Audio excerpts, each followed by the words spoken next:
እኔ ማስብልኝ ብዙ ነገር ብለኸኝ ነበር፣ ቃል ገብተልኝ ነበር። በሰዎች ፊት ደስተኛ አድርገህ እንደምታቆመኝ ቃል ገብተህ ነበርና ያን ቃላቶችህ እንደዚህ ልታጥፍ የቻልክበት መንገድ ነው እየጠየቅኩ ያለሁት። አቤል ምን ሆነሃል?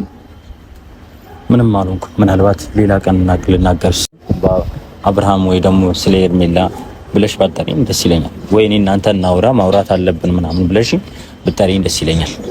ስለዚህ ከሶሊያና ጋር አብረን መሆን ትፈልጋለህ? እሱን አሁን ልናገር አልችልም።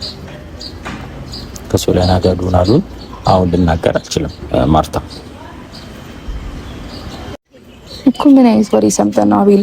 ከኔ ያየኸው ነገር እኔ ያደረኩት ነገር እንደሌለ 100% እርግጠኛ ስለሆንኩኝ አቤል፣ አሁንም ቢሆን ከሰው የማደርስ አይነት ጊዜ ላይ አልነበርኩም።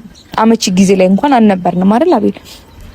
የራሴን ህይወት ራሱ ይዤ እንደገና አንተን የሚያስከፋ ነገር ማደርግበት ጊዜ አልነበረም። ይሄ ነገር የሰው ወሬ ነው።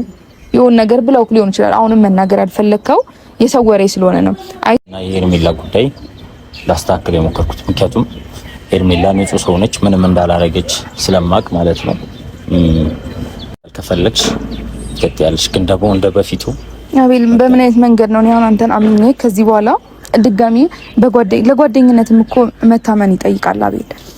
ዛሬ ላይ ግን ትላንት ደህና የነበርክ ልጅ እንዳየሽው እኛን ሊያምነን ያልቻለበት ምክንያት ነው እና ስለዚህ እውነቱን በዚሁ ብናገር ይሻላል። ማርቲ አምኜ ነበር፣ በአንተ ተስፋ አድርጌ ነበር። አንተ እንደዚህ አይነት ነገር ታደርጋለህ ብዬ አስቤም አላቅም።